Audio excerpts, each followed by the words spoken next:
don't know that it is named for this, but I believe it is, having read about it. The Sokoke, the name, it is pronounced Sokoke. Actually, yes, Sokoke, not Sokoke. But it's actually a rare Kenyan cat that's domesticated. There are only like 100 to 1,000 in the world. Very rare. And so I'm not entirely sure why. It could be because of the stripes on the micarta, but I'm not sure. I haven't looked at the other options there are. There's a green micarta, and I think that's just solid. This one particularly, though, does look a little bit kind of like cat stripes. So maybe this was the original intent, and that's why it's got the name Sokoke. What's up, YouTubers? Today we're going to talk about the Civivi Sokoke. This is a Ray Laconico design. I do have one of the Ray Laconico knife. That is the Ursa Minor. It's a combination of the Kaiser Gemini and I don't know what the other one is. But one thing to show real quick, you can see Ray Laconico on the spine there. That will come into play a little bit later. This is not my knife. One of my subscribers, Brian, thank you very much, lent me this one because I did want to try it out. It had a lot of interesting lines about it that I wanted to take a look at. And man, this thing did not disappoint. I actually have since bought one. It's on its way. So let's talk a little bit about this one. This knife has a blade of 14C 28N steel. It's 3.33 inches long. I measured it, and it weighed 3.5 ounces on my scale. This thing prices at $65 US. And oh my gosh, we're going to go through it little by little. Bottom line up front, I don't even know if I already said it. This is the best Civivi knife I've ever handled. I've handled quite a few, not all of them, but I also have quite a few that I'm going to be talking about. Some of the cues that have been taken for materials and not just the design, but the construction of it and everything. This knife does run on bearings, like many Civivis do, pretty much all. And yeah, the action's really good. One thing I did want to show, it is a front flipper right there, and the front flipping action is really, really good. Just to give a point of reference, my greatest front flipper all time is the Mini Tempest from Brian Nadeau.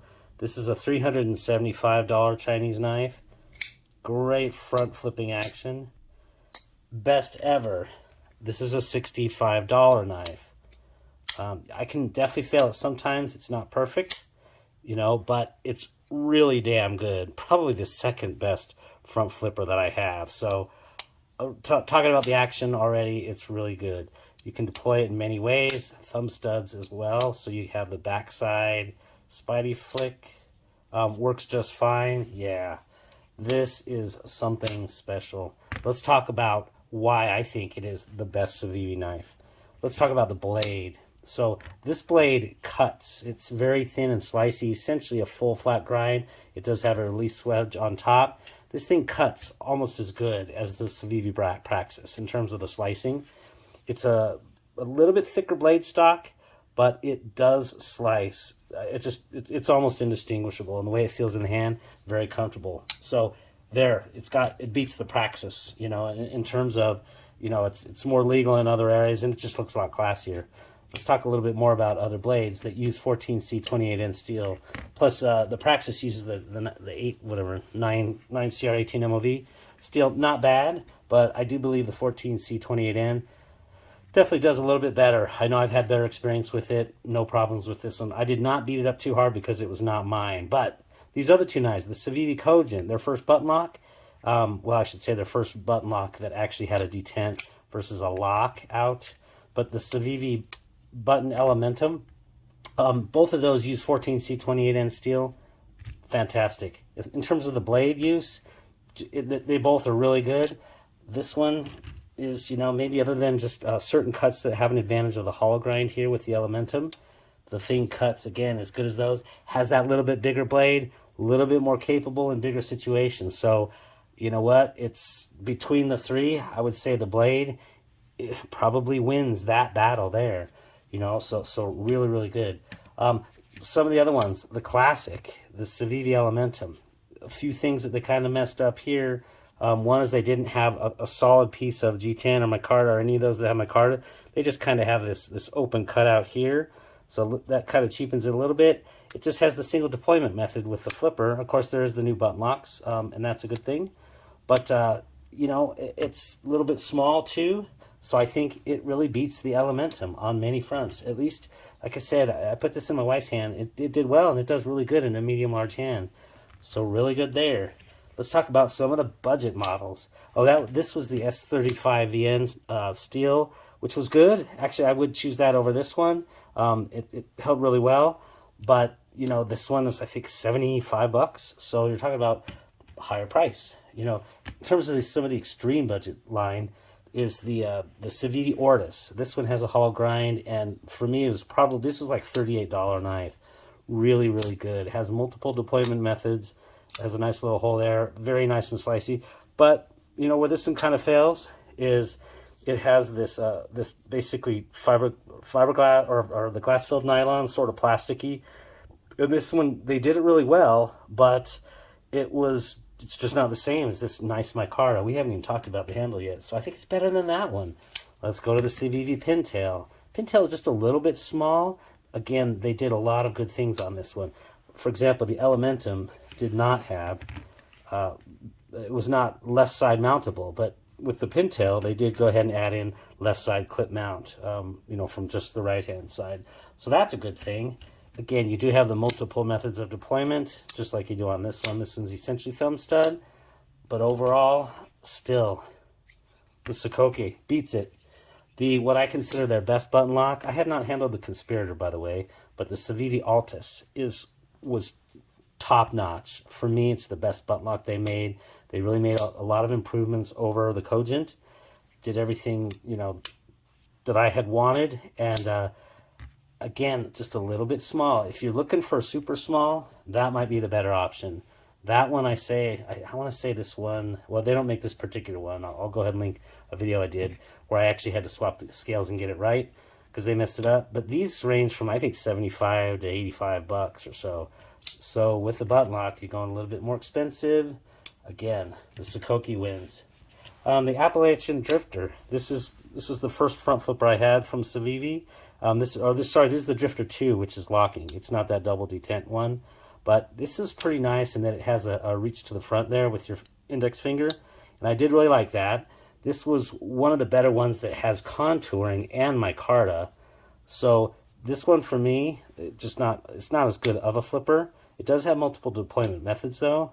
I know you're like, wait a minute, are you reviewing the Sokoke? Well, what I'm really doing is trying to convince people who have handled a lot of Civivis that this is probably the best you're going to find.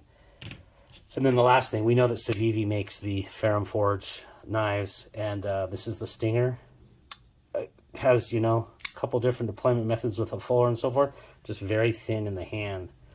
So what are you getting with all of these? Or in the Sokoke, you're getting great micarta.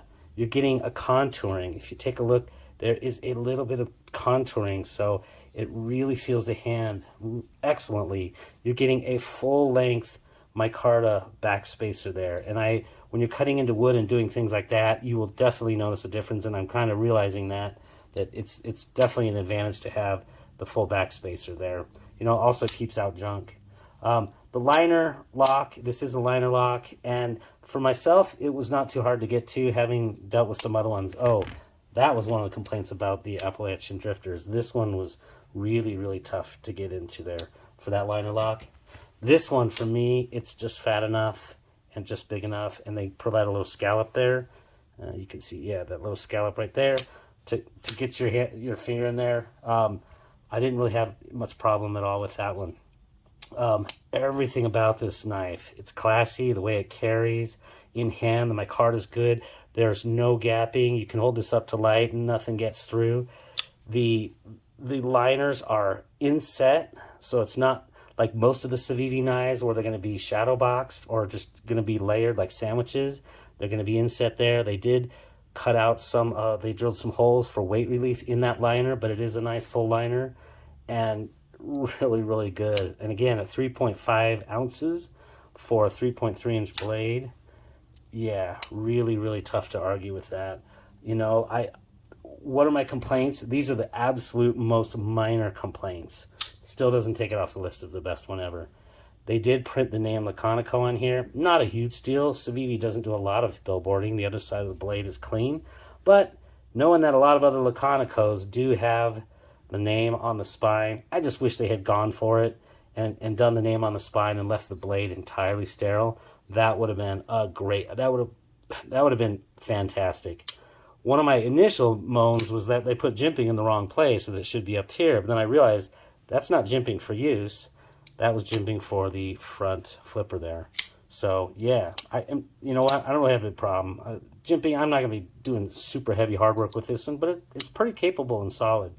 And then the last nitpick, and again, this is a super small nitpick, but they had done this properly before. Oh, by the way, left hand carry and right hand tip up carry. So great things about that. The laziness of just drilling the hole through this micarta right here instead of, they did have several other models. You know, I'll go ahead and show this one that has micarta. This is the button lock. They could have done a nice little hidden lanyard pin there and then kept the show side just a little bit more beautiful. So just imagine this hole right there being solid micarta. Yes, it's a super nitpick. Pocket clip worked just fine. It's actually nice and long, super comfortable. No hot spots at all. This knife cuts, it slices.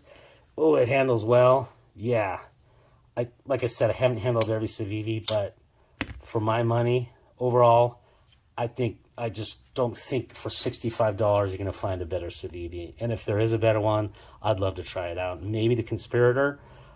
But yeah, for me, this is an absolute A+ knife. Again, you know, it ticks all the boxes for action, cutting, capability, materials, everything. You know, sharpenability, 14C28 is good. So yeah, that's my those are my thoughts on it. Kind of went a little bit long, but hope this was of use. If it was, like and subscribe, and have a great day. Take care now.